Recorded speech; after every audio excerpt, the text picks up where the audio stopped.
I'm Chase. And I'm Timothy. And this is Customer Service.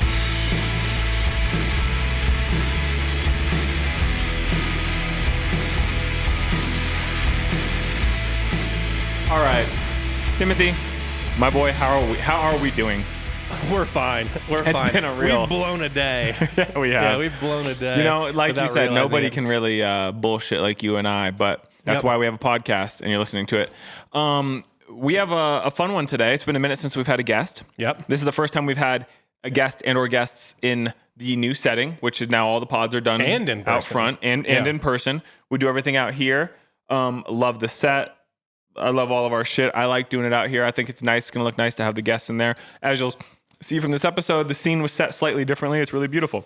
How do you want to introduce our guests? So this is Jack and Jason Bergeron. We have known them since they were much younger at Jackson's high school, and I'm going to assume his brothers in middle school would have been around the timeline, approximately. They just were fans of clothes. They came into the store, they chit-chatted, and like people that have ended up working with us or, you know, whatever, it was just a matter of like, we had a relationship with these guys and their parents actually too, from just coming in the store and checking out what we're doing and appreciating what we're doing and learning more about them. And so we've known them for, you know, ironically, a pretty long time, you know? Yeah. And so they reached out when they had started this collection, J.W.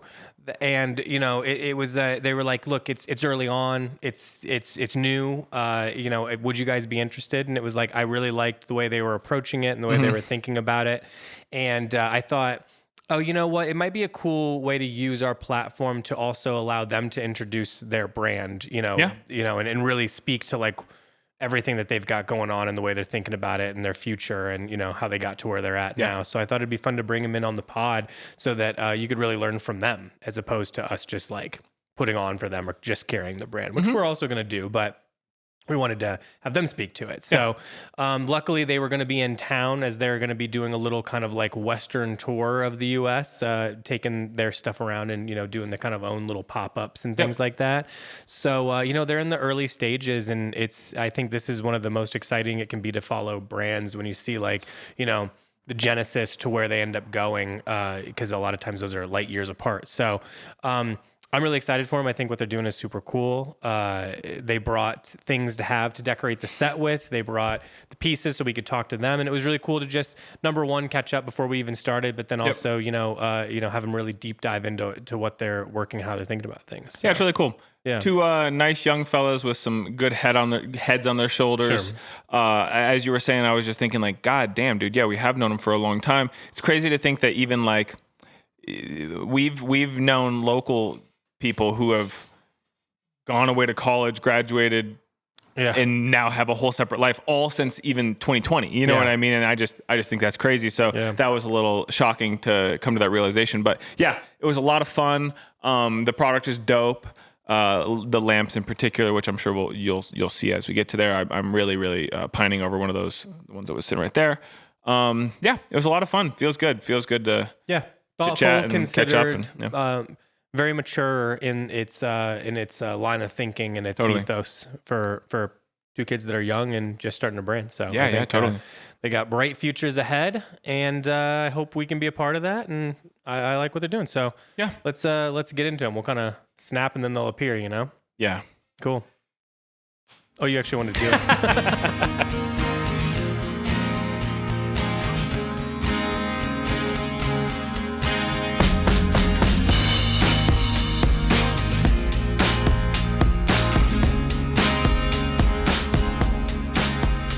All right, well, here we are. I would have typically led this off by yelling into the mic, good morning from Vietnam, but we're here in Boulder, Colorado.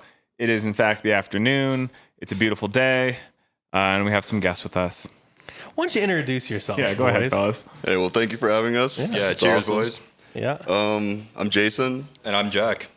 And we're just started a brand called BY J.WU. So we're Beautiful. really excited. Two handsome lads. Handsome fellas. We've known you since... I don't know. God, when did the shop open? Like 2016? 2017. March 2017, yeah. Yes, sir. I remember walking in first day and being so stoked that Boulder finally had some salvage denim and Japanese Johns to go shop around at. Hell yeah. I mean, how you guys would have been very young at that point, right? I was Like high school 17. or yeah. Yeah. Yeah. Oh, wow. dude, at least, yeah, for sure. I can remember that era of kids. I feel like, did you have some buddies? Did I embroider a jacket for one of your buddies Most likely, yeah. I remember back when, sign for like prom days? sign painting. Oh, yeah. Yeah. I think it was a Grateful Dead graphic. Yeah. Maybe a Boulder High sweatshirt or something. Yeah. But it's been a long ass time, and look, you're all grown up now. Yeah. So Here, trucking, and super stoked to be here. Hell yeah. I mean, like, how do you guys so, we open up and you say, oh, great, there's stuff that we know. How do you guys grow up and know about that stuff? Because I'm still impressed I understand that the landscape's very different. Instagram made an even playing field for people to discover fashion and all this stuff, which I think is cool. But I feel like you guys grew up with it a bit. Am I wrong? Yeah, 100%. Both our parents are in the fashion industry. So we've seen it our entire lives. Yeah. And he's been Yep. passionate about it forever. Yeah. Super stoked. We've been drinking the Kool-Aid since we were kids. Sure. Yeah, it was really our dad who I think turned us on to a lot of the cool brands, and our mom was an outerwear designer as well. So they've just been pushing style and interior design and all types of all the arts. Yes. What is it? I mean, here's the thing. Chase and I are from the Midwest, a very different. We have no background in fashion at all. No, I didn't know anybody, and I guess I had a cousin that was kind of tangentially involved, but I didn't really have any exposure to it. What's it like growing up with that? Is there any pressure from your parents to be in fashion? No, our dad always did not want us to get into it because he said, "I learned my mistake. It's a lot of work." So, yeah. But we've just been exposed to it our whole lives, and it's not just fashion; it's also all the sorts of art and design in general. But really, what it is, it's your parents critiquing your fit every time you go out for dinner. That's You're it too. pros and cons. Yeah.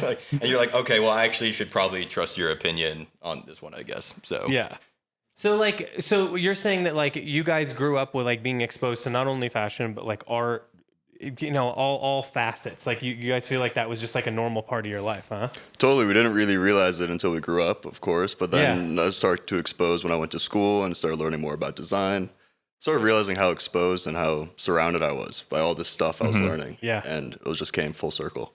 Yeah. I think learning to appreciate, not just develop taste or see something, but truly appreciate that kind of stuff is that's one thing that I don't think I came to until I was much, much older. It was not to really appreciate it, to understand how to talk about it, understand what it is, why its importance, even if it's something you're not directly involved in or understand, and still see where it fits in that landscape. Learning that appreciation at a young age is huge. I guess it was always, we just kept getting repeated when we were younger, just focus on the quality. Yeah. It's never about the hype. It's never about anything else. It's good stuff is good quality. Yeah. And that's what we try to aim for. Feel also very lucky. I think, maybe you guys, you came up to, fashion with your own style and learning, where you're kind of what you were interested in and through music and pop culture and, what you were starting out as and then where you ended up in. And I feel like we definitely had a little bit of a bias of what to be pushed towards. Since, our dad is an older guy, he was kind of already, he was pushing on us salvage denim, versus let's say going from Jenko jeans to then evolving to a nicer denim. He's just no, just start at good jeans. Jack, how old were you when you had your first pair of salvage denim jeans? Yeah, I remember. I think I got just a pair of Uniqlo stretch selvage when I was 14. That's where a lot of us started. Yeah. But just 14 years old and being super hyped on just the little selvage ID and then from there you go upwards and onwards and but yeah, I feel like we had a little bit of a head start, just not really having to do this super. I mean, Jason and I definitely had some bad style back in the day, but I feel like we got pushed towards better stuff earlier on than trying to figure it out. Yeah, I mean, what's it like in a school setting then? There's other kids interested in clothes and stuff, or was it just, did you feel singular in that? Yeah. In Boulder, I wouldn't really say so. Not around my friends. They were much more athletic, much more athletes, like football kids. So it was just, shorts and whatever was on there, whatever was clean in their closet. Yeah.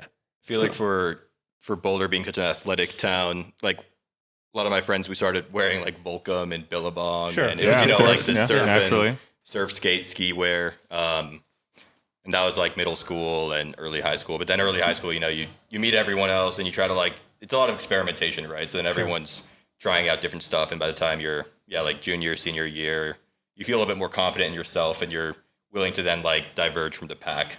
And you're like, oh, okay, maybe I don't need to dress like my friends all the time. Was it easy to like find kids to like appreciate the same stuff like in this town, or does that feel like it was still like an anomaly, that you would meet somebody that was into the same stuff? Because I feel like I guess where I'm coming from is like, now we have an if you build it they'll come sort of situation, Totally. but it was like especially a lot of the younger kids early on too, because it was slower then, so it would just be like us hanging out. It was mostly in store, yeah. And we were meeting a lot of younger kids that were like, man, how did you guys hear about some of this stuff? Just because, and look, I understand, like I said, I know that like social media and everything made it a lot more accessible than it was when we were kids. But at the same time, like, for example, I didn't know a single kid that was into clothes growing up. Like that was kind of almost like a taboo subject for especially boys, unfortunately. Yeah. Right. And that's a lot of like where we grew up too. But at the same time, like I feel like it's got to be like slightly easier to like find community. Totally. I feel like maybe I'm wrong. The kids, at least this like the kids who are currently in high school, they must, I mean, you guys have blessed them for sure just by providing like Canoe Club to the town. So I feel like they're way ahead of the game in terms of, but then again, Instagram has definitely propelled that whole outreach. But I think back in Jason and I's days, like there weren't too many kids who were very aware and very interested at all in clothing. And honestly, like we weren't either really until later in life. But now with, Canoe Club's popularity and everything, I feel like the Boulder High kids or whatever kids in Boulder these days, they're way ahead of the curve. Yeah. 100%. Hanging around the shop and everything. Yeah. And like you said, we obviously have provided something to the community, but you can look outside right now at lunch hour outside Lolita's, and these high school kids, everybody's got a perspective, you know what I mean? Definitely. And when I was in high school, it was like, there was like skate kids, there were like normal kids, and then like there might be like a couple internet kids wearing all black and like, and like that would be about it. But everybody generally looked the same, but everybody has such has the time to consider and the resource to consider how they want to present themselves to the world in such a drastically different way.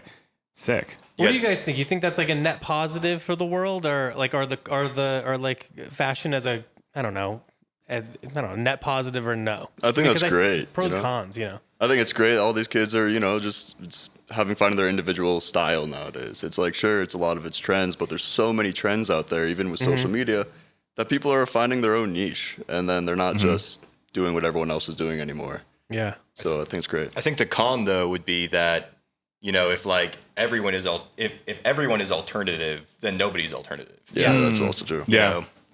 I mean, that's unique, fair. I think you take things to a certain look. To start on the pro side of things, like I'm fully with you. I think that like the no gatekeeping around fashion, it needed to end. Totally. We've done all that talk on this podcast, but like I hate all that shit. That's what I felt so like such an outsider for so long, and it definitely doesn't feel that way anymore. I mean, any kid in Missouri can look up and know more about fashion, by spending some time on the internet at this point, and that's great. And also on top of that, you can sit there and post fit pics and talk to each other, and like you can find a sense of community and feel like you're part of something bigger really easily. And if that's not what art is, then I'm not really that interested in it. So I think all that's awesome for the world.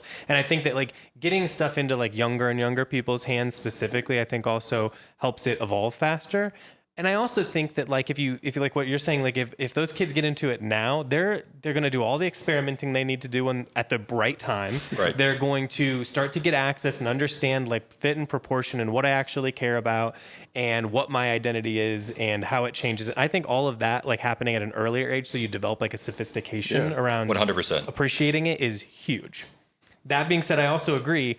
If everyone is extremely unique, then kind of nothing is unique. Yeah. So that's a major drawback, no question. If we're talking about like the younger generation, their first step into styling or fashion at all is always going to be like vintage. Yeah. It's going to be the thrift stores, and it's going to be whatever's there. So then Accessible it and becomes cheap a reflection of, the city that it's in. Yeah. And the people in Missouri, they might not have the same kind of vintage clothing that maybe they're paying a lot less for it, at least. Yeah. Yeah. Oh my gosh, yeah. Yeah. I mean, I think that like it's like yeah, it's an interesting situation to see like the youth embrace it as much as they have and like and appreciate it as much as they have. Like these, especially even however many years ago it was when these kids were coming in and be like, you know about Raph Simmons? I'm like, what the fuck do you know about Raph? You know about Raph? Yeah, and so it's like it's cool to see that evolve. You know what I mean? Yeah. Like and I think that like getting into this stuff helps you appreciate other forms of art, as you guys So I think this is all like overall a net positive. I worry about that same thing of like uniqueness being taken too far. But I think to your point, I like your point that you brought earlier was like that if you start early, then you have time to like trip up and make mistakes, so that by the time you're in your early 20s and you're mid whatever, and you actually are making like intentional purchases, then they're a little bit more thought out. Yeah. When's the first time, or like what's the piece or the designer or the movie or whatever that you guys individually saw and thought, this is I'm deep in this now. You know what I mean? What really like hooked Just you? our dad. Yeah. Our dad. that's dope. We've always had access to his archives. Yeah. And he's never really thrown any of his old clothes away. So he was always just trying to push his old stuff onto us. And that's where we got exposed to it all. Yeah. I'd say for me though, definitely like for just a brand like RL, like classic Americana, done really well. Just nice clothes for looking good. And then that's like, I'm like, okay, it's like fashion is not some crazy abstract concept. It can just be like a really nice shirt. Sure. Yeah. And like that is an aspect of fashion. It's like, okay, that's digestible and that's approachable and totally wearable. Yeah. I think that like at least how I got into clothes was Ralph Lauren to start. Yep. I mean, it was I feel like a lot of people do. My grandmother appreciated it.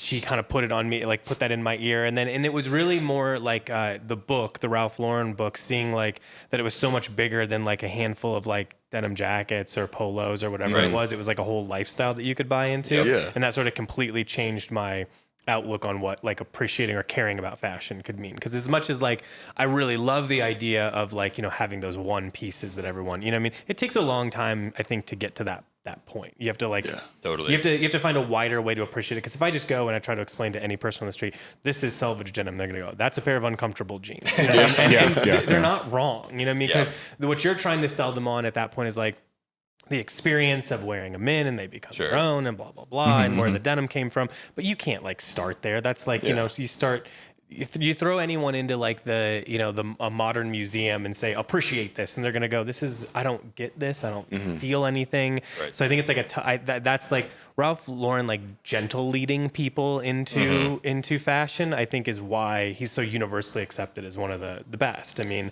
100%. Is his runway anything to like explode about? No, it's not. It's not really about that. And it's like, and there's plenty of the ready wear that you could point to and say that sucks. And you're like, it objectively is not great. But as a whole, like you look at like everything that he like built into that, and everyone that's like out there that's still basically just ripping off old Ralph Lauren lines of thinking. Everybody successfully and they're successful and doing a great job and have their own perspective. But I just don't think any of that, like I don't think fashion to the masses as it's become now exists without him. So I'm 100%. I think going off what we were saying before, it's that evolution of when you start caring about fashion, caring about style. It's not just you just don't start just like grabbing things. You're like, I like that. It's this evolution of where you start appreciating the story behind the objects and and like all these pieces, all these garments, like what went into it rather than just, I like how it looks. Yeah. And that's really what draws me to a lot of just like objects in general. Sure. I'm more of a product designer, more of like an object designer. Yeah. So I love to know like the history and why this one chair is different than like this plastic chair over here. Yeah. What makes that like the differentiation. Yeah. I mean, it's like, it's that kind of stuff that once you like, I think it's why when I grew up like being super into movies, we just loved movies and going to the movies and the escapism that it was. But it was like a thing where it was the first time I'd started appreciating any other art form that wasn't just like, the shit they taught you in school, which is just like, I'm never going to connect with these, 18th century paintings. Right. I mean, you do later, but it's just a hard place to start, know?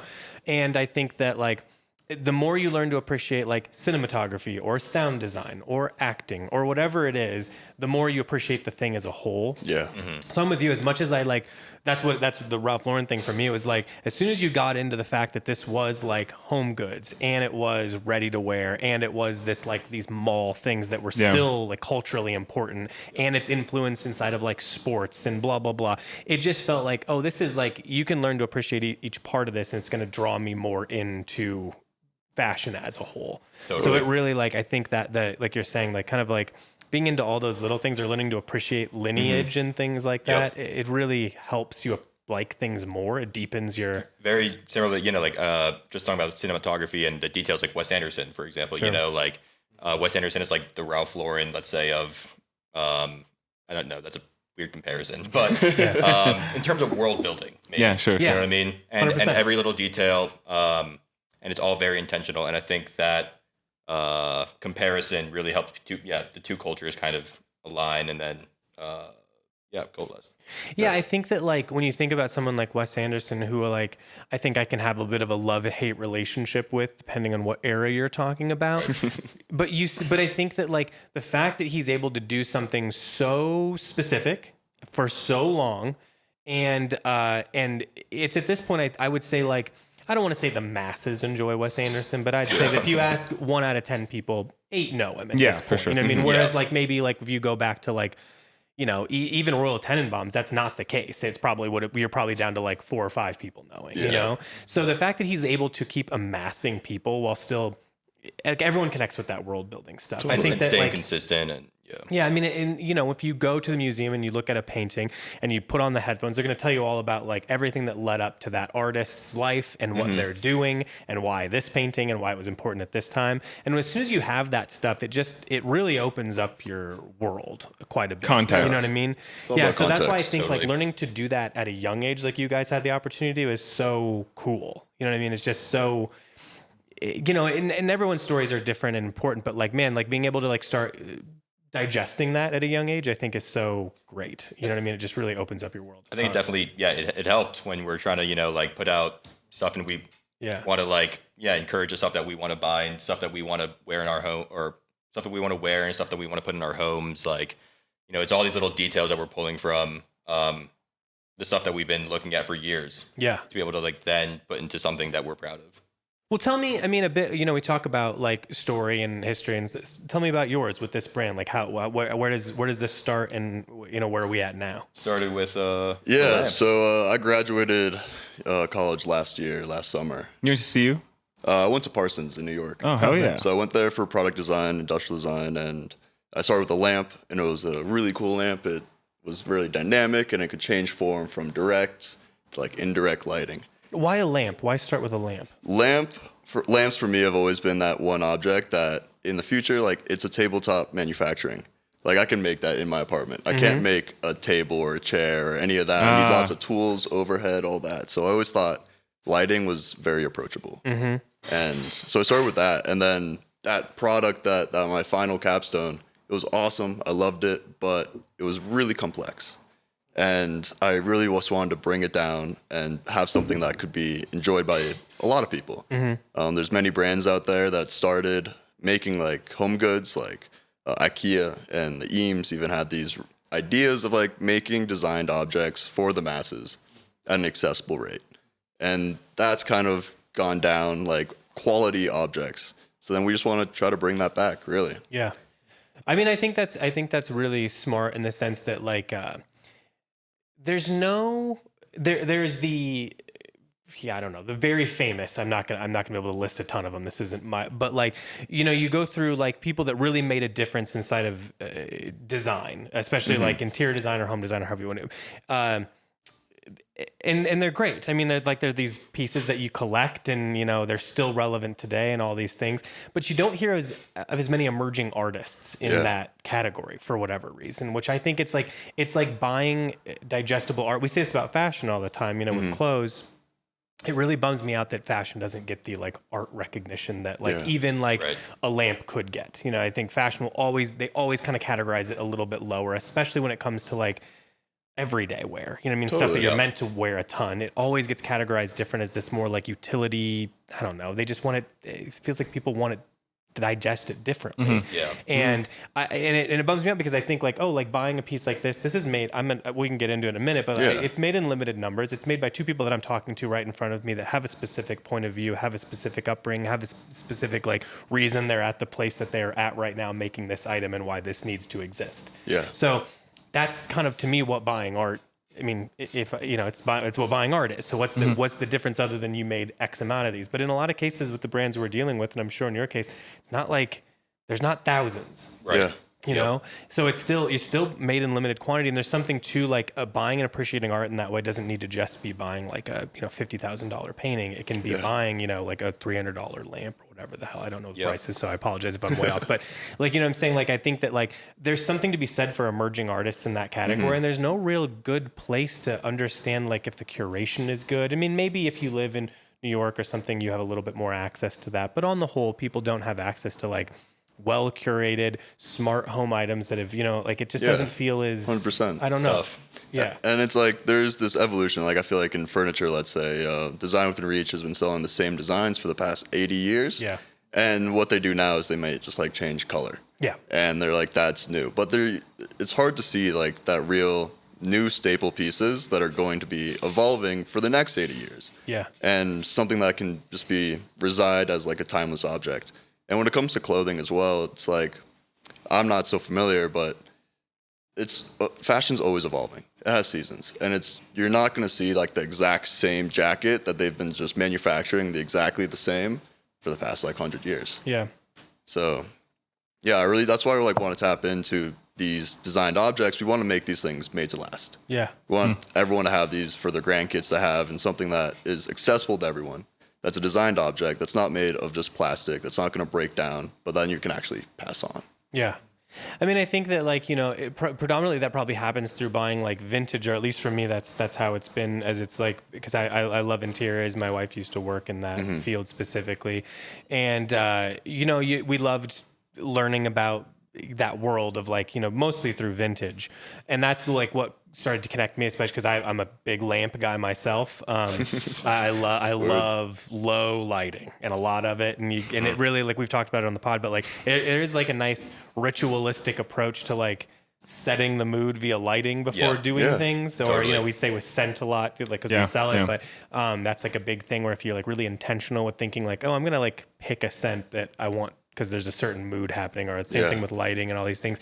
It's like kind of inviting the art to participate inside your space, which is why to me, like clothing, interior things, these are so important, because they're like, you're interacting with them every single day. It's not just that, but what we want to surround ourselves by is like intentional things that become an extension of ourselves. Sure. They're not just to look at, just to put on your shelf and just to admire, but something that actually like makes your life better and just makes an extension. Like you actually get to use it. Yeah. Use it and abuse it, not just look at it. Yeah, and I think that's what, we always say that like, there isn't a single piece of clothing I've ever purchased that I thought looked good right away. It only looks good after you've like worn it for a month, and you're now like, now I'm sort of, now I'm in it. Now it's a part of me. And it's like, you start to think like, not to get too woo-woo, but you start to be like, like me and that item have exchanged DNA at this point in some way, shape, or form. Imparted a little bit of yourself into it, and totally. And I think that like there's been like pieces inside my house that I've moved from one place to another, all over the country, and then it ends up in a place in your house. You're like, oh, it's like perfect there. Like I think I've been carrying it around just for this now. So I think that like it really does like it's wild how much things like objects that like maybe you don't think about so much. Once you start putting and appreciating them, like we're talking about with appreciating art and appreciating your space and your responsibility to them, it becomes a very different thing. I think at that point, it's a much bigger thing. So I think that like I was going to ask you to speak to it, but I think the assortment to me, like the fact that you're starting with some lamps and some clothes, is like it's an unusual start, we can say. I mean, there's not too many other brands out there that are doing those two things at the same time. But at the same time, to me, it's like, how does this not go hand in hand? And Ralph Lauren certainly has turned out plenty of lamps in his day, and amongst other things. And so I think that like it really does make sense. But to you guys, like, why did it make sense to release these two things kind of side by side? Well, I guess it really started with the lamp, and one of the biggest things that we love about the lamp is the the material, the canvas. The fabric is just 100% cotton, unbleached, undyed. It's a seeded cotton, and it has this really, really lovely, orange, warm glow to it. You can put a white light bulb in there, but it's a reflection of like the material it's made of. It creates this natural glow, almost like a fireplace. Yeah. About this, so it started with this canvas, and Jason was telling me about this lamp, and he's like, dude, like, I don't know, I have this really great idea for a lamp. What else can we do with this canvas, pretty much? Well, I'm like, I love clothing. Like, we could do clothing. Okay, well, if we did clothing, we could also do bags. We could do accessories. So we're like, all right, how could we utilize canvas across different product categories and kind of show its versatility in that aspect? So we have, 3 different lamps, and we have 3 different, I guess, kind of wearables in a sense. We have that tote bag. Yep. And then the jacket and the pant, both also made out of 100% cotton canvas. Really lovely 12-ounce duck sourced from Mount Vernon Mills in South Carolina. Cool. Really great fabric. The cotton was grown in Texas, woven in South Carolina. We then shipped it to New Jersey to be dyed, where then Jason and I ourselves, we drove out to New Jersey and picked it up and then drove it out to the factory in our factory in New York and where it was sewn. So we really wanted to keep it all domestic, but all try to utilize, this very kind of democratic material. It's 100%. Like this people's fabric. And when we were getting into this, when I first had the idea of like maybe just wanting to start something myself and just start designing and just start learning as much as I could, I knew that there was another half to me, my brother, Jack, that he was in the fashion realm. I was in like the home goods and objects. And just to be able to combine these two with everything we've grown up with, that's really just what started the whole idea. Yeah. What's it like working together? It's great because you can fight with each other. Yeah. Right? But you've been fighting your whole life. Yeah. So your brothers, so it's expected. Exactly. You're not scared to fight, but at the same time, you know how to make up with each other. Yeah. Yeah. It's like, if I was working with like one of my best friends, I'd be constantly like, worried. I don't want to offend him or her too much. I don't want to be like, oh, that's an idea. Oh, sure. Yeah, but with Jason, I'm just like, dude, I don't know about that one. Like, just no holds back, and it's understandable. But then we arrive at conclusions a lot quicker.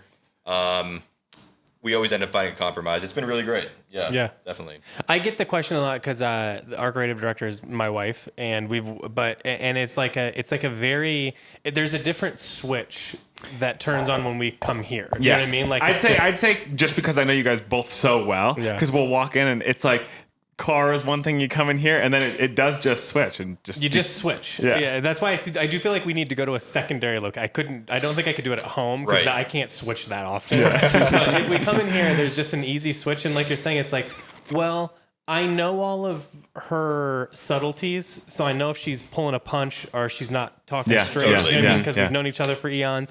And yes, is it sometimes more contentious than I would be with somebody else because I don't know them as well? Sure, because I know exactly where we're at in this, But like you're saying, you do kind of, you get there faster. I don't have to bullshit around or guess and be like, what are you doing? What was that little motion you did? You know what I mean? Because these are things that go on in your head, but I can't ask just anybody that. So I always think it's like a huge advantage, even though I understand it's maybe not for everyone, but I've never had a problem working with family. I think another big part is that Jason and I do share, like, I'm sure, with you and your wife, you share a similar vision, right? Sure. Mm-hmm. It's like Jason and I, we both know what we want. We both know what we like. So we have like a shared goal. How we reach that goal sometimes isn't always, a shared path, but we always know where we want to end up. Yeah.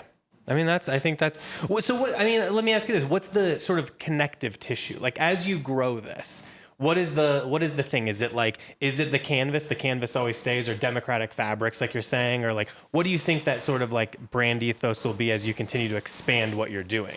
Long terms of things, we just want to create accessible objects for our generation to be able to like appreciate and like have and afford. But that's long-term goals because of course American manufacturing is very expensive right now. And we hope just to be able to continue go on until we can hit those price marks of IKEA and Muji and Uniqlo and be able to just create good stuff for everybody. But one of the biggest things is, as we went back to before, it's all about quality. Yeah. Like we want objects that are made of natural materials, embracing that natural essence. My brother Jack and I say a lot that the things that we surround ourselves in our home are half a century old, and we're still using them today. Because the manufacturing processes back then were just like way more intentional, and they're made with good materials, and they're made to last. There wasn't this consumer mindset that it should be thrown away. Yeah. I think that's a really tough thing to get society to admit that, like, for the most part, you buy stuff knowing in a couple of years I'll just get a new one. You know what I mean? Like, and that is, I mean, I'm in this field, and I still, like, you know, outside of like the handful of things I care about, there's still plenty of things in my life where I'm like, yeah, that's what that is. It's just sort of like this probably very American mindset that just kind of comes with, like, you know, you dispose of it, you move on, you know, and that does suck, because you buy, like you're saying, I go to vintage shops all the time for, you know, here and my house and stuff, and you buy and you're like, this is so old and this is so had, but at the same time, like, this feels fresher than anything else I'd go buy. Yeah, it works. You know? Well, Cole, I don't think you have a mic going, so I won't ask you to pitch in, but you've said a thing, I'll butcher it, but, you know, a large percentage of Americans, if a button pops on their shirt, are more likely to toss the shirt and go get a new one rather than just buy the needle and thread, or have the needle and thread, which mostly everybody does, or even know how to sew on the and just like and that's a whole separate thing. Is like, just if you just like think about it for like a second, you have to like put thread through a couple holes and then in such a way that it doesn't fall off. You tie so if you just like think about it for like a moment, but most people are not going to do that. That is like something like, I just couldn't do that, I will just mess it up. You know what I mean? Yeah. And so it's just easier to throw shit away. But I'm with you guys. I love the old shit that you come up on that you've either had for a long time, either inherited or you're going to purchase with the intention that this is the one, and you're going to take care of it and nurture it and 100%. Treat it like it's old, you know? Well, I think that goes back to learning to appreciate things. Like, if you go into buying a credenza and think, I'm going to learn about what wood this is, because that you know before you've purchased, or that the designers told you, or whoever's selling it has told you about, and I'm going to learn how to condition that wood and take care of it, and this is now like a part of my family. I think if everyone was treating everything like that, it's a different world. And if everyone, time they bought clothes, wanted to go, where did this come from? What's it made of? And how do I take care of it? Because I want to know all those things, because I'd like to have it for a long time. That's a very different world. I always tell people too, like, you know, because obviously we deal with, like, you know, people being price sensitive to some of the stuff or whatever. And I'm like, yeah, but like, first of all, the amount of times I've like lost money on the clothes that I've bought is pretty rare. They're all just investments. They are usually worth more than when I started with them. Yeah. And because people care about them, and they're collectible, and they're a piece of art from a designer, and like that does matter when you're in that discussion, because you're like, yeah, sure, I could have gotten a $20 shirt, but that shirt wouldn't have made it through the summer. It's all about the, like, our Jason and I favorite metric is the CPW metric. Sure. You know, cost per wear. And so it's like, you know, if you have, let's say, a $300 jacket, sure, that's a pretty expensive jacket that day. But over the course of 30, 40, 50 years, you know, you're paying pennies. By the time your grandson wears it, that's going to be, it's going to be free. You. I mean, it's interesting. I think that, like, you know, like you're saying, like, I think starting you guys having that mentality from a young age, and then bringing that into like your first designs is huge. Because I feel like normally first time designers are really, you know, it's not to say that the mentality isn't always in the right place, but sometimes it's like some vision it's been carried for a long time and gets executed, and it's kind of like, I just need to get this one out there, and it doesn't feel as fully like long-term thought through. So sometimes I think like first time designs can be messier, you know what I mean, or rushed, and maybe this feels well thought through from you guys. Thank you. And it's hard, because what we want to do is shifting a consumer mindset. And so that's why we are starting very young and very early, because we have a lifetime ahead to be able to pursue like the mission that we're sought after. Yeah, I think the one thing that happens to younger people these days is we talk about it a lot, is the standing over the putt too much with things. Like, you're not going to make nobody. Well, that's almost a mantra here too. Yeah. It's like, don't stand over the putt. Just nope. If we've talked about it three times, it's time to just do it. Like, and because it's like all the mistakes you learn are like, it's like by the time, we always say that, like, by the time someone has thought about it and ran it past everyone they did run it past, and, you know, rethought about it, then made the investment, then do the thing. By that time, we've made 5 mistakes and have already made it better. You know what I mean? Or moved on. You know what I mean? So sometimes it's just like getting the thing out there and moving forward all the time. Forward motion on stuff is the way to go. Learn. Yeah. And we always said that if we didn't start this now, we'd start it 5 years from now. Sure. But then that 5 year gap, how much would we have learned? We'd have to start at the exact same square one just 5 years from now, and we'd be 5 years industry behind. experience is huge. You know, it's like you can learn so much working, but whoever starts a business, they've never started a business before. You know, so it's like you can't really, no matter how much industry experience you have, you'll always start a business first for the first time. Yeah. Yeah. For me, at least in the industry, for anyone, you know, that listens, and a lot of people listen and they want to work in this industry or like at least learn more about it because it's been so gatekept for so long. And there's no question that a majority of the first part of my career was just relationship building. I knew I didn't really want to design anything, if I'm being honest with you. That's not even what I went to school for. I just hybrided it around the fact that I wanted to learn about designers. I cared about that, cared about the story. But when it came to like making things, I was like, I should know how to do it, but it's not going to be, I'm not changing the world here. Like you meet people that do that and you're like, I know you're for this. I'm the second part of that. You know Timothy, what I mean? you talk about a kid that was in one of your sewing classes that would stand up and smoke a cig with one hand and just rip the sewing machine with the other. And he was built for it. Yeah, he you was see that and you're like, okay, I don't. Yeah. All right, buddy, that's what you're supposed to do. He came in ready, you know, like, and that's just a different sort of thing, you know? But at the same time, like, I think that like, there's no question, like spending time in the industry, especially like I always say, if you really care about getting better, work for a small company first, because you're going to get to do way more and learn way more and just touch so many different facets. But I think that the only reason to also do that is to figure out what you actually like doing. Because if you don't at least care about it, you're not going to be very good at it, in my opinion. I mean, maybe there's a couple savants in the world that, you know, but it's you're talking about a handful of people in a, you know, out of a big world. Yeah. So I think the fact that you guys are just like getting involved and going, this is what I care about. This is, you know, I'm going to facilitate that. That's the move. You know what I mean? Like picking that early on and committing to it is. And we're so young at this point. If it doesn't work, it doesn't work. We get a job. You know, it's like might as well take a risk right now and see where it goes and see what you learn. Yeah. Awesome. What have you guys learned so far? I know you're new into it, but dude, what haven't we learned? We didn't know anything. How much you can't assume anything. You know, it's like. You mean like maybe between communication with manufacturers? Exactly. Okay, yeah. It's just like if you want, I don't know, you just got to really spell out like. Leave nothing for interpretation. Leave nothing for interpretation. Leave nothing to chance. Like. Just assume everyone doesn't know anything, and you know, kind of just you can't assume anything. Did you just think that maybe some people would fill in the gaps, like, yeah, it's close enough, and they know what they're doing? So well, they're a professional. You know, you're a professional. It's like I trust your opinion, but you know, it's like at the same time they don't want to make any guesses either. You know what I mean? Yeah, this is your creative direction. Yeah. So they're not necessarily like they don't want to take any creative liberties.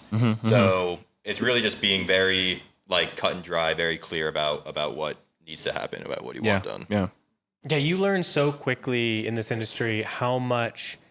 I think everyone would be like, well, it's a very creative job, and you're like, yeah, it is. But the creation, like you coming up with this idea, the sketching, the blah blah blah, whatever goes into like creating that, that's such this like small part of the timeline. I know.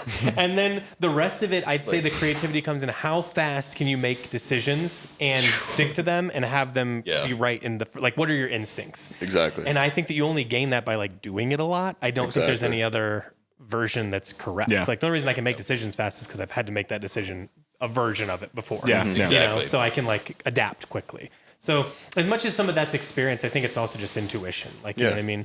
100%. Yeah. We have two intuitions here, so sometimes they clash, and that's when it becomes a problem. We're like, wait, which one's right? Yeah. But the creative part is definitely a super small slice of like the whole thing, and you know, a huge part is just like dealing with the bureaucracy of you know, like incorporating a business and like figuring out taxes and everything, and it's like all that stuff. Like that is where actually like industry experience and practical knowledge would help. Sure. But that's just, you know, thankfully it's like we have access to the internet, and it's like we can figure out a lot of stuff. Like Jason and I are pretty good at figuring stuff out. So, but it's a lot of that stuff that you're like, oh man, we're gonna play the game of fashion designer and product designer, but then at some point it's like you're dealing with a lot of bullshit. Well, listen, I'm not going to name names, but I'll tell you, there's plenty of people that are like the businesses that we deal with that are like, you guys are great designers and you guys don't know how to run a business. It's two different things. And it's because like, it depends on how much infrastructure is built prior to like I said, the design work is this small I'm not saying it's not one of the most important factions of the business, but the whole other side of the business. Your willingness to problem solve the rest of the way through is who I think is successful versus unsuccessful. Something that we're trying to set a strong foundation for early, so that hopefully, we can like grow at a proportional rate and not just kind of like then overload ourselves. Well, especially, I mean, listen, we always say that Canoe Club's a place where we only, we do everything the hard way. And I think that you guys are, quite frankly, setting yourself up for a similar situation, which I mean this as a compliment, is that when you set up like your standards and your sort of morals and the things that like you're not going to compromise on, like in the ways that you guys have already described so far, it makes things more difficult. I mean, there's 100%. Like, to make this, there's certainly an easier way than doing it, even just doing it in the US is going to be like, dude, you already set yourself up for a tough time. So I think that like it's a really noble thing to do, and then it's also like it's such a difficult thing to do. Like especially for our first collection, wanting to do a jacket and a pant, we came to realize those are two very hard things to actually produce. Sure. But because we're starting at something so difficult, hopefully in the future when we want to do maybe just shirts or shorts or something much simpler, we're gonna already have such a headache that we know what goes into something like this, then doing something simpler, it's going to just hopefully be a relief. Well, it never will be. Yeah, I mean, I think that like it's not because everyone's sick of it at this point, but that hustle mindset shit is so fucking stupid. I hate it. But at the same time, there is like the success of a brand or an artist or whatever really does kind of matter. I'm like, how many times are you going to sort of eat shit and keep doing the same thing? Because I said a million times, this closes tomorrow. I'm just going to do it again. And I already did it once. I'll do it again. Like it's like, if you really care about it, I don't know what else to do. I don't even think I'm really set up to do it. That's what I want to do. So I think that like, as hard as it is to set up all those, difficult parameters that you've set for yourself, if you're already doing that now, it's probably means that was what you're going to do regardless, whether it works or not, or, it's like, I think that's really not just noble, but like smart. I think it's like sometimes like creating a box in which, these are my walls, that can make you way more creative. Yeah. I agree. I always say that good design is always designed within constraints. Sure. When you just have whatever you want to make, that's just, sure, that's great. But whereas the constraints is what also makes the story. 100%. Oh, yeah. We got something we got to do around here. I get so excited to take my jacket off, dig around in the tool closet, and dig around some Tupperware and be like, we don't have nails. I can either find one in the wall that I can use or, working within your constraints, DIY mindset. Like, I think that's what you were alluding to, Timothy, is like, there's been many, many, many times, and without going too deep into it, Mega Rod comes to mind of situations where like, hey, it's as simple as we need to hang these hangers. There's nowhere for them to go. So we found an old shower curtain rod or something. We took 2 shower curtain rods and connected them together and then made like it's still over at the store. There's a sign next to it that we made a long time ago. We were also told that it wasn't going to work. That it wasn't going to work, and then that was like enough where it's like, I'll drop everything. And now it's just a but it's holding 50, 60 pounds of hangers easy 7 years later, and it worked great. And it was just with shit we had that we could just like screw into the wall, and like we certainly could have bought the professional solution. And but that interpolates through dozens and dozens of things throughout the years. And that's the most fun when I think back. It's like all the things that we did DIY and just like figured it out. There's like a couple ways that I can tell like with employees and if it's going to be like a good fit, because we're a unique business in how we run things and stuff, I think. But how quickly that if you give someone a project, they start tapping around and trying to figure out where the walls are, that's a really good sign, because you're trying to figure out where are my constraints, because if I know those, then you're telling me I'm free everywhere outside of there. And I think that's like huge, especially with creative thinking. And then the more analytical version is like, how open are people to problem solving? You know what I mean? Where it's not just like you set them up and say, here's what I want done, and they go, okay, and then they're like, how do you want me to do that? And I'm like, I don't give a shit how you do it. You know what I mean? Like that's up to you, and that's your journey. Right. And I think the people that are like, yes, that's exactly what I wanted. I'll see you in a few hours. That's the best kind of person. Or like you're saying is like, as soon as there's a problem, it's like, cool, let's fix it. You know what I mean? Like it's just, it doesn't, you don't spend all the time juggling, you know, just do it. Let's just keep moving forward. Let's get into it and see where we land. Yeah. And if it's not perfect, who gives a shit? It wasn't going to be perfect. There was no perfect. It's made up. Yeah. So, 100%. So why guys, let's move to the clothing from, we talked about the lamps for a little bit. Let's move to the clothing a little bit more. Why this jacket and this pants? If you guys are going to start out of nowhere, you guys committed all the way to the jacket and the pant. What was it about these two pieces that were important to bring to the table? Start with the inspiration. Right. Yeah. What do you love? Well, I guess, first of all, we wanted the jacket because we feel like a lot of people can wear a jacket, right? Sure. Like, it's not as gender specific. So, you know, even women, we shot this on our friend a couple weeks ago, and she looked great in it. But we started with just like kind of what kind of jacket then would we want to wear every day, and that we think you could really beat up and wear for a long time. And, you know, that's traditionally been like, and what we see in New York as well, like people wearing vintage workwear and vintage Carhartt and stuff like that. But the thing is with that, all this vintage workwear is that it's really specific to that time period and to like a specific industry use case scenario, which, yeah, sure, you know, it's like looks really cool when you're kind of cosplaying as like a railroad engineer, but you're then in like, you know, Bushwick. At a natural wine bar. At a natural wine bar. But wouldn't it be cool to like have... So shout out WRL.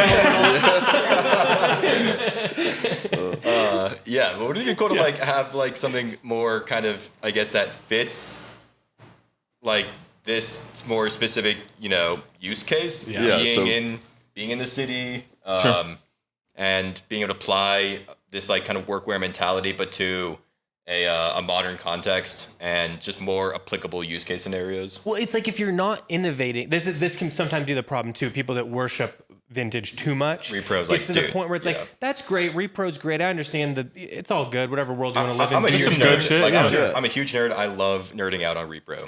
But at the same time, like, if we're never pushing it, then the next generation isn't going to really have any workwear to pull from that hasn't already been done 100,000 times. So I think that, like, like innovating on, like you're saying, like, look, Repro, all the stuff, we're joking around, but like all the stuff from WRL, especially when you go to their showroom, you're like, holy shit, this is so the world they've cool, built. you know? But you have to admit there's plenty of stuff where, depending on your situation, it's a little costumey. It's just the way it goes. You know what I mean? You got a train conductor hat on at a certain point. It's feeling buck wild.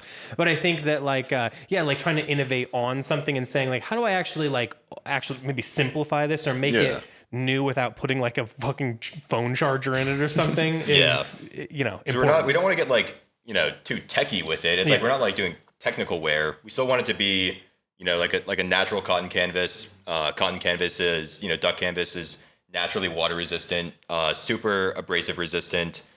Just a really great technical fabric on its own. And then combined with the details of just these nice swoop pockets combined with like a hunter's game pocket inspired back. But, you know, people these days, I like to joke, like people are not carrying around bloody pheasants and, you know, like their little game animals. So what would people actually be carrying around? I don't know what they're doing in New York, pal. They might be got a rat back, the pizza rats back there. Like, right. Goes all the way through, Jack? Goes all the way through. Yeah. So, like people are, you know, on their bikes or just walking around schlepping. You know, New York is like a huge schlepping city. Yeah. So we really wanted to create a pocket where, you can like schlep things around. You know, put your water bottle in here. Umbrella, books, food, snacks, a deli sandwich, you know? Yeah. Just really anything that you might be carrying that you don't necessarily want to bring a tote bag around for or something. Sure. I also think it's maybe a cool to note that as you age that, I would imagine that kind of changes the silhouette. Yeah. You know, a bit, totally. which is cool. Oh, it's gonna relax in the elbows and shit. Yeah. Well, and on that excited. back piece, like changing it from having a more arced, you know, situation, that's pretty cool. Yeah. It's part of the going into actually all of our products, but especially the garments is we're still just trying to learn so much. You know, everything that we do is always taking reference from what's been done before. And we always want to do like taking inspiration from the past to apply it in a modern context. So even going to this jacket and the pant, we did so much research and historical references for different workwear and why that specific design was made and how it was applied to that trade or that profession or that skill.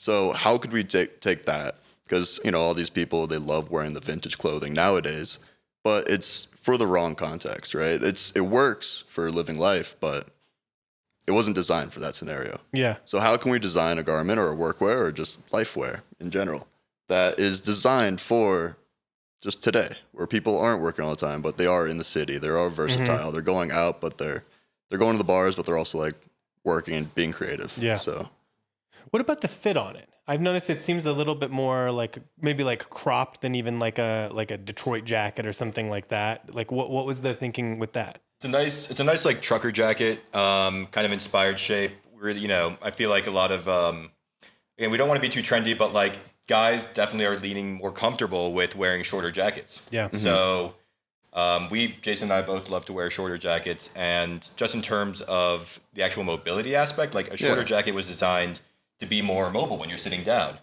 where that was literally like riding in a truck or riding on horseback. Yeah. That's where the original crop came. So we're riding bikes all the time. We're riding the subway. You know, it's like we don't want our jacket like underneath us or, you know, billowing behind us. We want it to stay nice and tight, but then also, you know, you want to look handsome in it, and you want to look. It elongates the lower half as well. Yeah, sure. Makes you look great. So the jacket fit is kind of inspired by like a nice like Type 2 kind of style, a little bit more boxy, but still totally wearable. You can fit a nice like hoodie underneath it, and a little bit more oversized, just so you can layer underneath it. This is going to be releasing in the fall, and it is a 12-ounce duck canvas, so it is going to be heavier. So we're definitely picturing, you know, room to layer as well. Very cool. And what about the pants? The pants are really great. They're actually very similar to some 1970s Carhartts that I was looking at, where the double knee. Tell me about that real quick, Jack. Like 1970s. Why is that? Is that a historical change or anything that happened to the Carhartts, or what was it about the vintage ones that were different than maybe what I'd get now? So I'm not sure about exactly how the design might have shifted, but I do know that pre-80s, the like classic double knee, the double knee actually it extended all the way to the waist, and the pocket made up the double knee. So it's just like a patch. It's like a patch pocket, where the seam is part of the pocket and the double knee. So it's like minimizing different material usage. And just by using the same fabric for your pocket, of course, like that's one less step that needs to be repaired in the future. Yeah. It's going to be durable for ages to come. But Carhartt then started to adapt to just, you know, regular like pocket bags and everything. Pocket bags. The thing about pocket bags is that like pocket bags they eventually like get holes. Like, I'm sure you guys have all had like pocket bags and holes, and that's just a pain to try to fix and repair. Yeah. So it's like trying to minimize another piece that you have to manufacture and like source and everything, and then another piece that you have to repair or that could eventually get holes in the future. Just making for a really kind of clean, unified design. And then we're designing for longevity. Yeah. You know, well, of course. I really love too that it sort of feels that this detail of the jacket sort of pulls straight down to this detail of the pant. It feels very similar. The jacket came first, pant came afterwards, and we knew we wanted to have a collection and bring it the same. And this back pocket right here, let me tell you, how we got to this idea is we just put on our pants backwards. And we said, this works fantastically. Yeah. Like, this is awesome. We loved it. And it just, it mirrored it. It mirrors the jacket, but also just kind of mirrors the human proportion. The angle at, you know, which like your hand enters your back pocket. It's a really nice, friendly angle. You don't have to like reach too far back to access your stuff. So we just thought it actually made sense to like, just for the way that the human shoulder works. Yeah. And that's maybe coming from like the product designer within me. It's always considering like the human element, how the human's going to actually interact with this and use it as a tool, as an extension, you know, it becomes you. And so even like all the pocket placements, all the proportions and everything about it was all inspired by or like was designed in reference to how the arms and how the body naturally folds around the human proportion. Yeah, I mean, I think it turned out really nice in the sense that you also have sort of the crop that allows access to this, because I think that's the other thing. Sometimes you have like all this pocketing down here, but if the jacket hits here, you only have access to any of it in any different way than the jacket. So it feels like both are functioning sort of at the same great, which is really nice. Guys, what about the color? Why choose brown for your opening piece? Brown is I've just been really feeling brown lately, but it's also a really, I think, versatile color. I was talking to Cole about this earlier. Sometimes black is a little bit too black. It's a little bit more like fall, winter, or nighttime coded, whereas brown it looks really, really great with white. It looks really, really great with black, but it also looks great with like every other color. Like you can wear it with blue, navy. I think brown is just a really versatile color. And then for this specific shade of brown, we were looking for something a little bit more on the cooler side rather than like the reddish brown. Sure. We're looking for like, natural inspirations all the time, or we love just like the natural color of the natural canvas lampshades.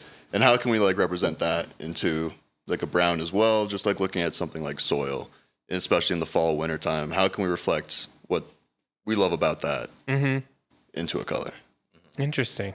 So again, to go back to the lamps for a second, like, obviously I understand that like the resourcefulness of using that canvas. What other, like, what would someone that has this lamp expect to see it do over time? Will it age because of the light? Will it age because of it being in your house? I mean, it's also completely, as opposed to like, even like the paper lamps you see, that's kind of like a specific structure. This is almost moldable to a certain extent. It's solely soft, good lighting, so we don't see that a lot. But with the new advent of like LEDs and all that, you can push the limits of the material usage when it comes to lighting fixtures. How these came about is just excess byproduct of when you're cutting out the pattern pieces for this one. Yeah. The excess fabric actually makes this lamp. Oh, cool. And then the excess fabric of this lamp creates that one. So we're really just trying to maximize everything that you can do. And then for the longevity of the product itself, it's flexible. It's something that it's not going to tear. It's not going to be a paper lantern. I want to create things that are durable and that you can actually use and play with and touch. And you don't have to be worried if it falls, if it drops on the ground. Yeah. The thing is, like, it's got a little roll cage on it. Yeah. Yeah, I was wondering about the It's totally like flexible and durable and that's something else, like especially now that we are using fabric. Tactile. How can you create a design that is going to be able to last? If it falls off a table, is the light bulb going to break? Is it going to? No, like it won't, because everything that we've created has that roll cage, has that protective element. Everything is very structurally sound. So, well, I think it kind of goes back to if it's the I don't know. I think there's like a level of delicateness that people want, like any sort of given piece of art or things that they have, like things that they're spending a lot of money on. There's like, for some reason, like the delicate nature should, unless you're talking about like cars or something, kind of goes along with how it's valued. Right. Totally. And I think that one thing that happens in those cases, I have some like beautiful, very delicate pieces of like pottery and stuff, and those are really beautiful, and I love having them, and blah blah blah. But you're careful with them. I don't use them. They're in a place where you can't really reach them. I have a kid, and it's like they don't get used. I mean, I see them if I intend to see them. Do you know what I mean? But I think things like this, things like workwear, the reason it stays around is because it really only is going to get better. Exactly. And it's like invites you to like touch it and be a part of it and not be fragile with it. And because of that, it ends up just existing in your personal space more often because of that. I find that so important. Yeah. To be able to use the things that you have around you, not just look at them and just think that they're pretty. Yeah. There's plenty of things in nature that you get to experiment with in that category. Flowers that are dying behind you, like for example, like they that preciousness exists out there in a way. It has its place. It's totally like I'm not we love beautiful antique Japanese ceramics as well. Sure. Totally. But we also love to use them. Yeah. So it's like, how can we create stuff that we want to use as well? Yeah, I think more people should like look to how they can put themselves into things, as opposed to it's like, oh, this is an object that exists. I mean, even in the term object, it makes it feels like it's far away from me. And it's like, no, it's like I can just like fuck with that, and I'm not worried about any piece of that. Put in your same lab. thing here. You know what I mean? Like that's only going to look. This is only going to be better after it has wear on it, and after the dye starts to fade out a little bit, it turns into a whole new thing. And like the way I'm going to wear it, and he's going to wear it, and you guys are going to wear it, is all becomes yours. Its own thing. So sometimes I think that's what's interesting. As much as like I'll say I'm kind of against the whole uniform dressing thing, because I think it's against what fashion is supposed to be and self-expression is supposed to be. Although if it works for you, that's great. But the nice thing is with pieces like this that are kind of exist as a uniform, like I said, this is the walls, you know what I mean? Like at the same time as it's this great creative outlet, it's also the walls to be like, well, if you put pins on it or how you wear it, or if you're going to put it together or in separates, like it invites you to experiment inside of it more so. And it makes the person wearing it more creative as opposed to it just sitting there and being the creative thing. As much as I like beautiful knits and things like that are so great, and I love them personally, there's not much to do with them besides put them on and be somewhat careful with what you're around, you know? Yeah. And Chase knows this more than anyone because he's very, not anti-knit, but scared of things that he can't do exactly what I'm describing. I was going to say, when you described like for me, this jacket's a good example. The higher the price point, I want to be able to wear it more. I don't want to baby it. I don't want it to be like an albatross in my closet because nothing makes me feel more anxious than having a bunch of expensive shit that like I don't look at or use or appreciate. Like that, I really, really hate that. Like the Boro jacket that I have, I love that because it's already old and fucked up. And if I go out in the rain or whatever, like it's all good. It's only going to get better because of it. Yeah. And old sweaters. You have some old vintage J. Crew ones that every time you wear them, I really love them. And I think I'm responding to like they look worn and they look beat to shit. You know what I mean? I think that's awesome. Yeah, I mean, I think that whenever anybody describes personal style, you're talking about the wear on the thing, not what the thing is. Yeah. So, because that's why, like, why else compliment you? I should compliment capital on the Boro jacket. You know what I mean? Yeah. So what you're complimenting is almost that your personal taste, your wear, the things you've put into it. It's kind of why, like, when celebrities are being like personal stylists, and when celebrities are being styled, they kind of look. All the clothes are like brand new off the racks. Like it looks a little bit, I don't know, cold on them, and so I think because it doesn't have their own imprint of their own style onto it. Sure. So which is what I think we're trying to, I guess lean away from and just clothes that you can really put some of your own personality into. Yeah. Yeah. Just don't be careful. Yeah. It rules. Well, like those pants will look cool if you eat shit on your bike. Yeah. 100%. Well, guys, I appreciate you walking us through all this. I think that like it's a fascinating start. I'm really excited to see not only like how this does for you, but how you guys continue to evolve. Because like I said, I think that with what you're putting out there, I think that I hope only good things come back out of that because it's certainly the hard way. Yeah. But I think that that's what makes stuff good. That'll help you stand out. We're trying, man. Just got to keep trying. Hell yeah, brother. Just keep taking steps forward, right? Yeah. Thanks so much for having us on. Of course, man. Before you guys go, I was thinking, why don't we, instead of do this separately, do you have a couple of like the customer service questions handy? Could we just have them help us answer them today? Let's whip some up. Not to create editing for you, but you could also just leave it all in. I can keep going. Yeah, we can just riff. Yeah. Or for 2 seconds. Okay. You guys gonna stay in New York? I think so.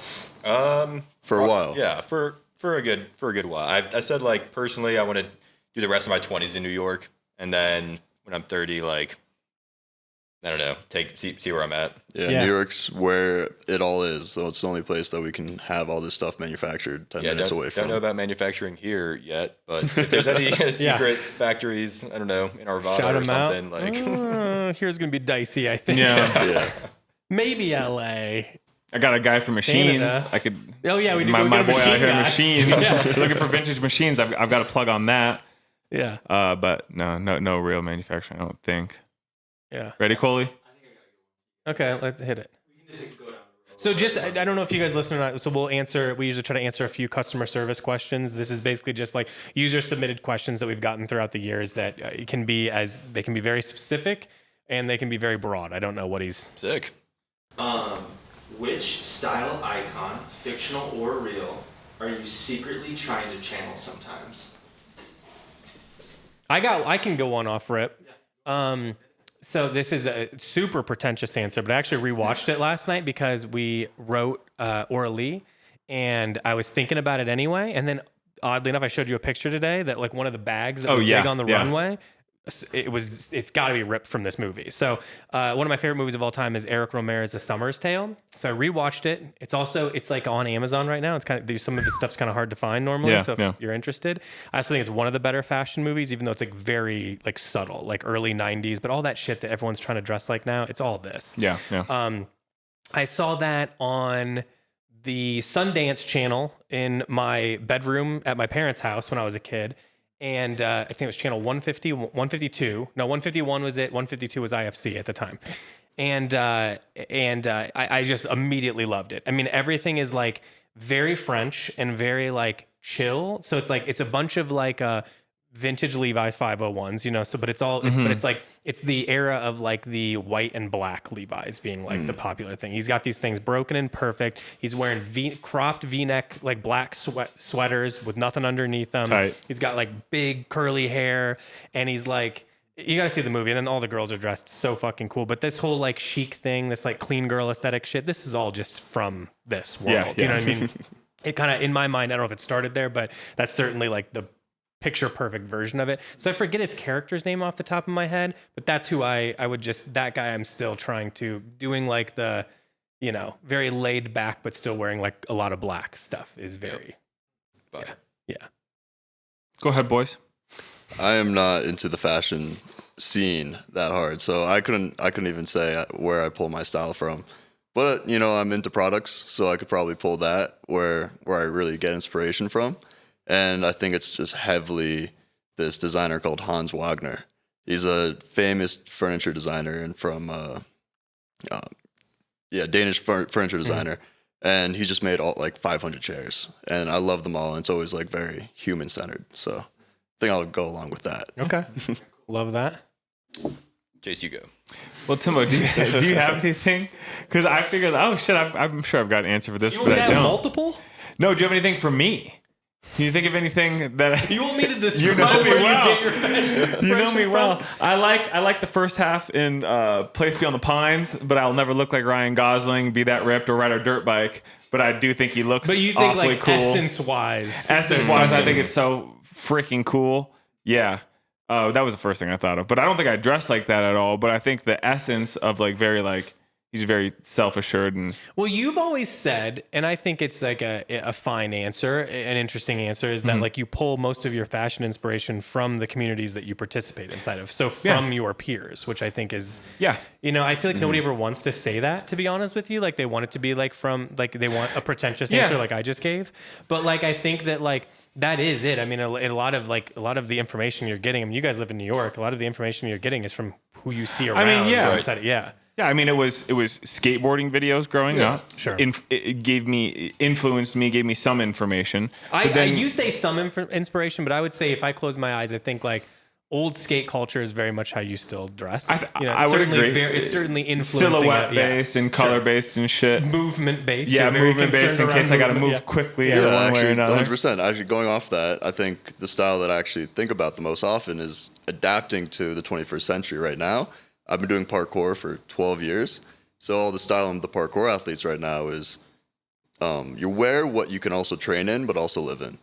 Okay. Oh, so shit. you So you can don't have go to like outside. change. Yeah, exactly. You wear the same shoes, the same clothing as like whatever you do, whether or not you're doing flips outside and jump in, or you're just like going to a bar. That's It a can just really be the good same point thing. in that like maybe that's what like drew us to the skateboarding stuff so much as when we were kids. Number one, that was like our first avenue into like self-expression that was 100%, you know? But I think that it was something that you wore to school and then immediately went to the parking lot and then skated in. Like there was no like difference. I didn't have or different separation shoes. From the My lifestyle. skate shoes were torn up because that's Yeah, for with the like shoes the- that I was wearing. Yeah, with like shoe goo or the shit was Fuck all yeah. over it. I shoe glue them right off the rip because it'd be only a couple weeks and they're torched. So Yeah. Yeah. Well, and even then, like you started to make like the subtle things, the subtle decisions you made were so important back then. Like, for example, like everyone had the big shoes, and at one point I was like, I'm gonna wear Vans because that was like the old school thing. Yeah. And look, you waste a lot of money because you go through those things like nothing.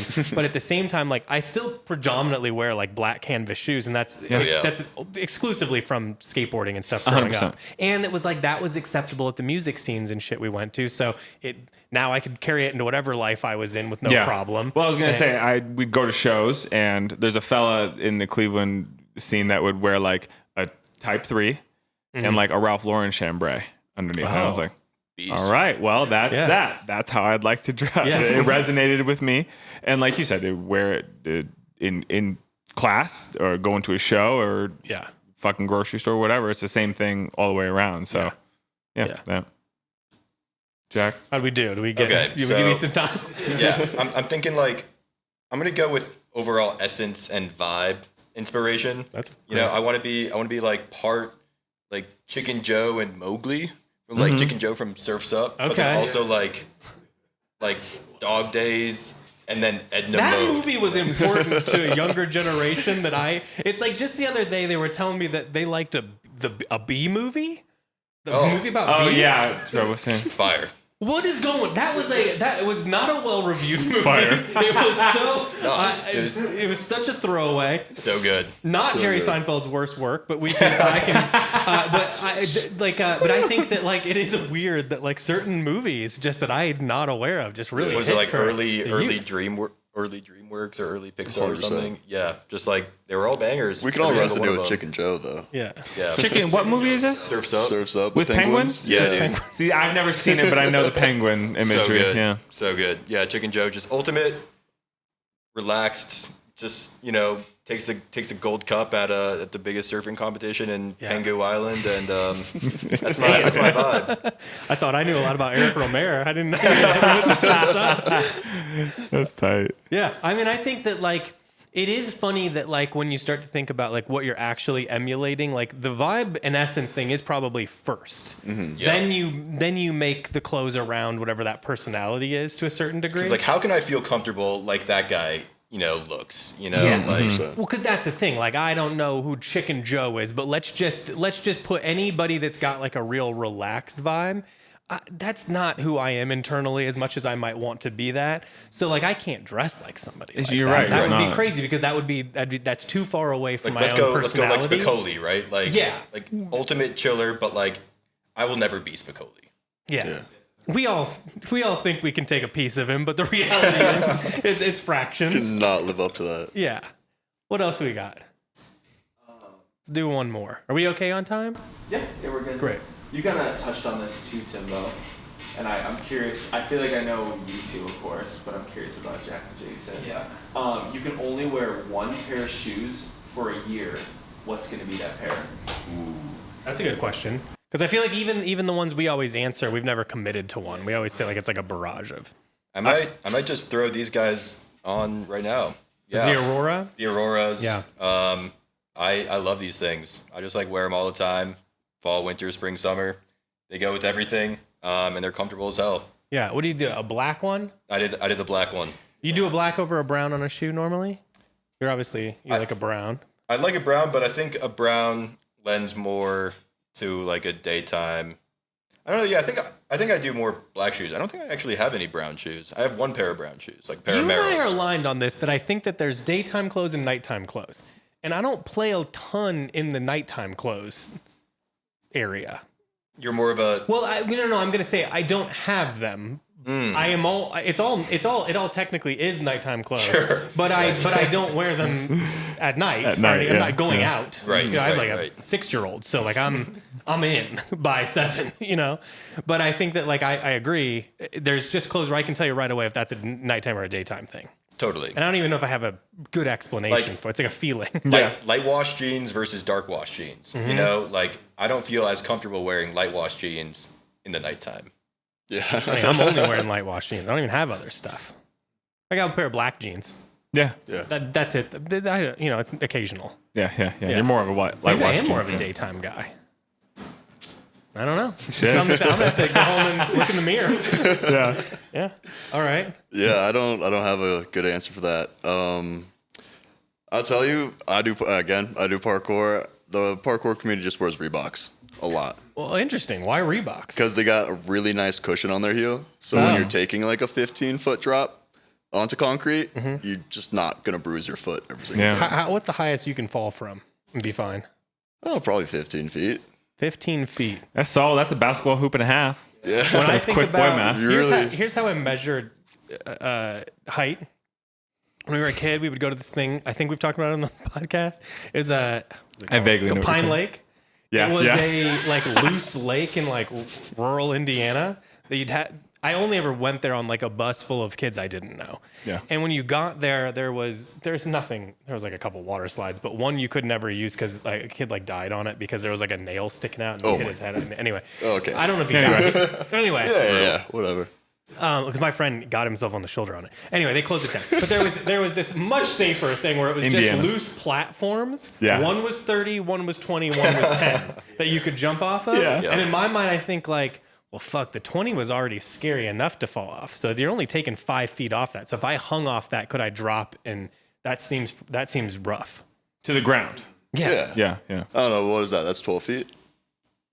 Well, I don't know how that compares to the Pine Lakes. So, I don't know. I guess it's close. Yeah, it's above 10. But I don't know about I how could much. jump off a single story. It'd be fine. It's no problem. Yeah, you got it, bro. And then shimmy down maybe 2 stories. What if you've got a pair of Converse on instead of the Reebok? Then how many feet does that lower us? Dude, that just hurts. I don't know.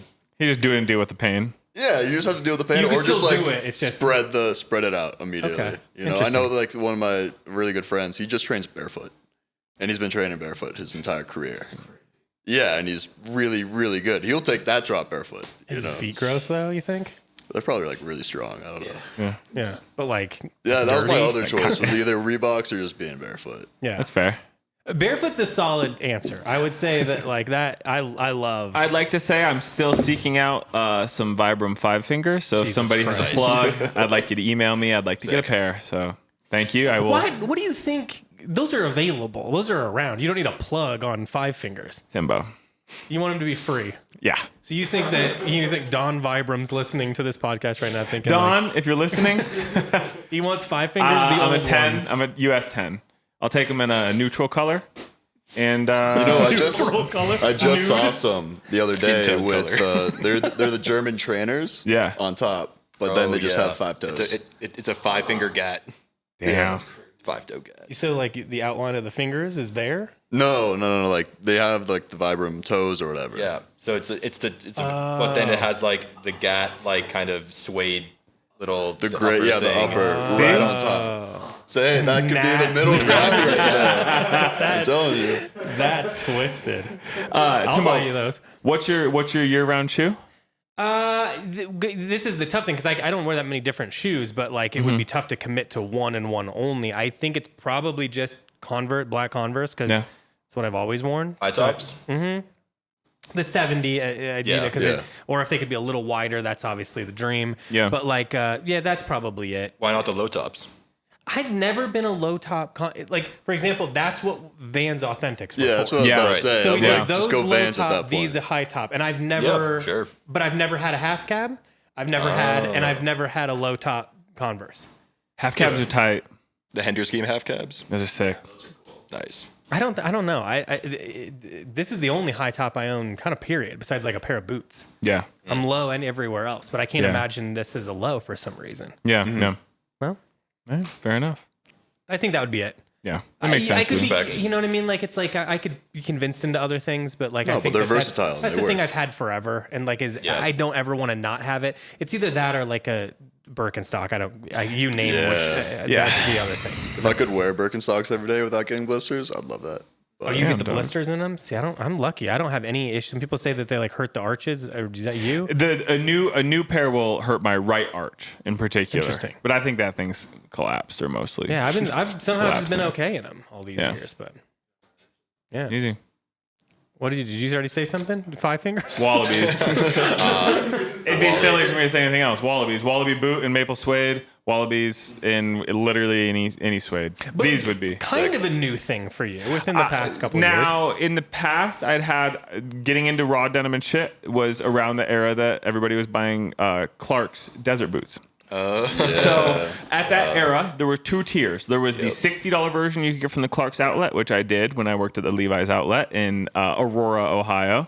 And then you could level up and get the actual beeswax version, which had the crepe sole proper. So I started with the $60 ones, loved them, wore them a ton, wore through them, got the crepe sole version. I've had a few of those. Then I kind of took a departure from Clark's in general. That was very much like Red Wing boot era, this, that, and the other.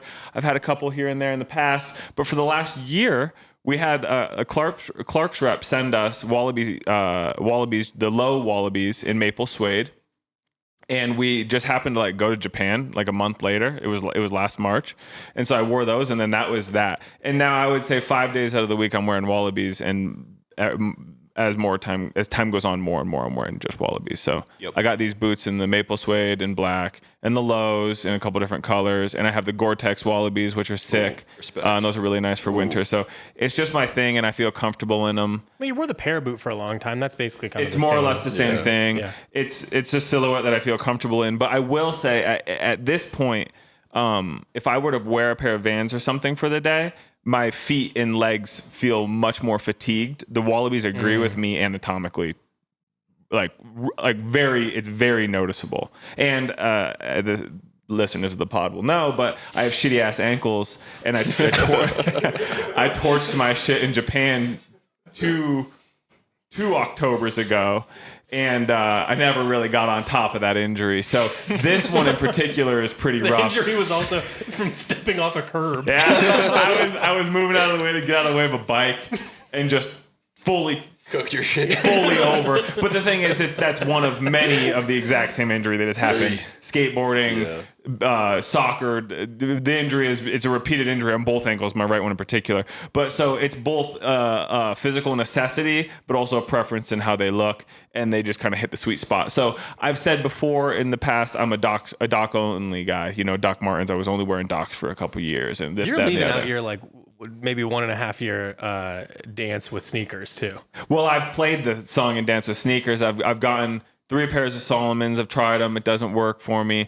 I do come back to Vans pretty regularly. I've had a pair or two of New Balance. Not my thing.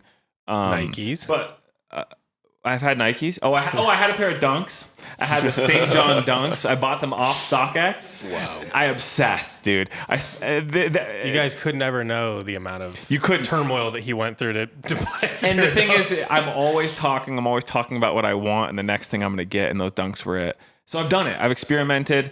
I come back to a natural shoe, really similar to you, where it's like just a leather upper and a inoffensive sole. Mm-hmm. Again, both for comfort and also how it wide looks. footbed. Gotta have it. Yeah, gotta have it wide. Like the Solomons didn't work because they were a little too narrow for me, and it felt like I was stuffed in there. You know. But a Wallaby is the perfect shoe. I was at Lolita's getting coffee a couple weeks ago, and there's a fella who he's always around, but always has a big ass car, and he's always in a wild outfit. He always looks like he just came snowboarding, but like. He'd look that way now. You know what I mean? Just a lot of shit on him. And he goes, "Oh, what the fuck, man? You wearing Hush Puppies?" And I go, "What are you talking about?" He goes, "Yeah, my mom used to make me wear these. I can't believe people are wearing those." And it wasn't until that moment that I realized that people viewed the Wallaby as like it's not as inoffensive as I view it. I think people think, "Oh, I can never pull that off." Weird. It's too My much grandpa of. wore them. Like exclusively. We found out in the Discord, Walter White wears only Wallabies in Breaking Bad. In My Name is Earl, Randy wears Wallabies. They were saying a couple different rappers. I think Wallabies are a cult thing where when you find out they work for you, they work for you. So I'll stop talking about them now. No, but, I'm with you. The first pair of Wallabies I got was from you guys. Oh, hell yeah. And a nice, it was like a desert pink. Yes, sir. The salmon color. Yeah, I had those as well. Yeah, they were fire. Absolutely stellar. And once you settle in and visually, I've adjusted to they visually work. They gotta collapse a little bit if that makes sense. A freshly structured out. one is a little too structured, but all you need is a week, dude. And I think with the way that my clip is working with them, if I get a solid year out of them. But now that I've got 5 or 6 in the mix, I could have only Wallabies, and I would feel totally fine with that. So yeah. I feel like I've been talking a lot about these fucking shoes. Luckily, we carry them at www.shopcanoeclub.com/Clarks. I think that would get you there. Mm-hmm. The only website that should remain. Every other brand should be on an app. Needs to be an app. Except for that. So we've been trying to push this agenda for a little while of no more websites. No more websites. I love that. I've got the Jimmy John's app. I've got DoorDash. And we're we got the Canoe Canoe website. I think we go to no internet. You just have to call to make orders, and we'll send you a catalog. Well, you know what? The internet has been going out in my house. I think it's just been legitimately too hot. It like flicks off for like 30 minutes. Dude. Hold on, that's not how the internet works. It might just be it's too hot in my house. I think the actual apparatus. You think you're melting overheats. I think it overheats. Yeah, probably. Because it's happened twice on like terribly hot days. Yep. And then if I just like unplug it and plug it back in 10 minutes later, it comes back. So I think it's literally too fucking hot. But anyway, having no internet is kind of nice. So you could read a book. Any Verizon reps, I want you to call in and tell me if it can. It ain't Verizon. It's Xfinity. If Chase's apartment can melt steel beams. House. I have a driveway. Just don't own it. Okay. All right. Sorry. Okay. Jack, Jason, do you guys want to do a plug too? Yeah, do a little plug. Let's do a little plug. Where people can find you. Yes. Totally. You can find our stuff on Instagram at by J.W, shop.byjwu. So BY.J.WU. Beautiful. BY.J.W. And then our website just put up is byjwu.com. That's another good website that we will go ahead and allow. We'll leave that for the rest of the year. in our moderation That's a good of the internet. website. Thank you. Yeah. Thank you. Very generous of you, gentlemen. Yeah. We don't know how to make an app yet. Yeah. So We'll get Hey, there. Shopify, We'll get I'm there. pretty sure they're can almost do it. there. So. Basically. Yeah. All right, cool. And available at Canoe Club. Coming, I don't remember when, but Yes. Soon. Dropping in the fall, October. Yeah, Amazing. pre-orders begin July 7th, and then hard release is in October. So amazing. And we're if excited. for any of our listeners that are Discord people, we're going to toss the boys in the Discord so they can Yep. answer some questions and hang out and meet you guys that way too. Hell yeah. This comes out Thursday? Okay, cool. We'll get you guys in there on Yeah. Thursday in particular. Cool. That sounds dope. Amazing. Yeah. Cool. Cool. All right. Well, guys, appreciate you. Been really We cool to appreciate see you your guys. This is evolution. awesome. Thank you guys. As Yeah, it's people really cool. and as designers and everything. Very sick. Happy you. for you too. Yeah. Appreciate it. Some handsome Appreciate it, lads. boys. We love it. All right. Yeah. Anything else you want to add? We wrap it up separately. You want to wrap it up right now? I want to see what this. He wants to see you wrap it up. I want to see Chase, the wrap it intro. up for I want us. to see that wrap You up. want to just do the regular? Well, how do we even sign off? Because it's not a YouTube video. I don't know. We talk too much and then shut it down out of nowhere. Yeah, That's I mean, just usually- really it's quick. him going, you guys have to wrap it up, and then we just do it. Yeah. So this is what we'll do. We'll do a little wrap up with a little bit of deliveries. We have. Oh, yeah. I just received a bunch of Vans. Speaking of footwear, got a bunch of Vans, some Authentics, some slip-ons, and some summer colors. So that's really nice. We also have a ton of Solomon and Hoka's that should be hitting the site here shortly as well. Inbound, we have our Legacy.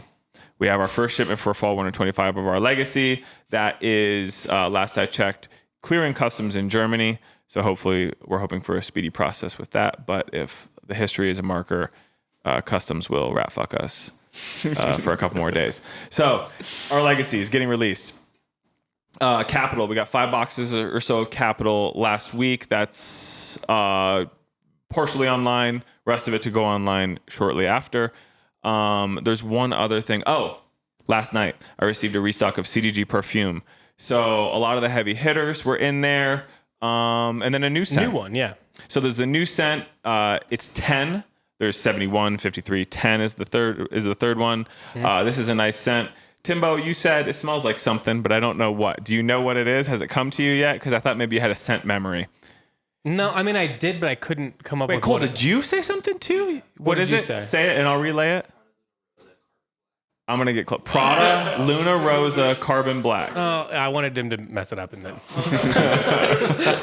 I wanted him to just say what he heard. That's what I Prada, wanted to Lucha Rosa. So we got that, and some of the heavy hitters are back because y'all cleaned us out through Memorial Day. Sugi is back, which I think is a really slept on one. I say it smells like the locker room of like a nice tennis-based country club.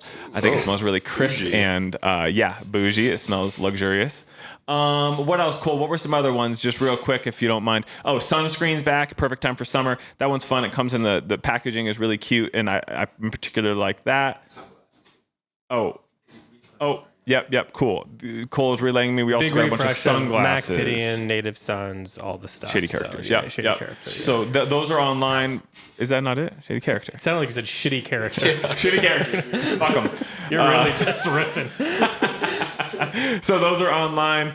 And then I do believe that is it. There's probably some people. James Coward, I know, has a small batch of things that are Don't say getting that. to the Now point of every being ready. goddamn guy I know is going to DM me asking about Hey, was it. that JC shipment Yeah. coming?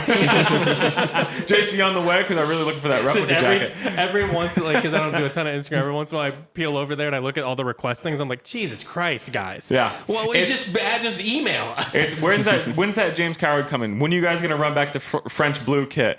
Any estimate for this, that, or the other? You know what I mean? It's You just- guys getting this one random thing I saw on the runway, and I'm like, I don't know. It's like a year ago. You guys got this zip coming from Maura Lee? Yeah. Yeah. All of our guys. All of our guys. So yeah, we've got a lot of product inbound. Seasonal sale is running in full swing at this point. So the first group is at 30%. You can expect group 2 to hit here the next week or two. Yeah. You know the cadence at this point. Timothy, is there anything else? Is there anything that we're about to pay for that I'm going to import? I don't know.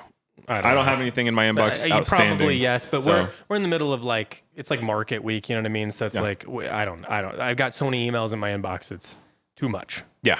So too if much. you've emailed me recently and I haven't responded, it isn't like text. It isn't like text where I just don't do it. It's I'm getting there. Yeah. So that's about it. Thanks a ton for joining us, guys. Appreciate It's been a real you guys. pleasure. Nice to have them in person. Thank you. Yeah. All right. Bye. Bye.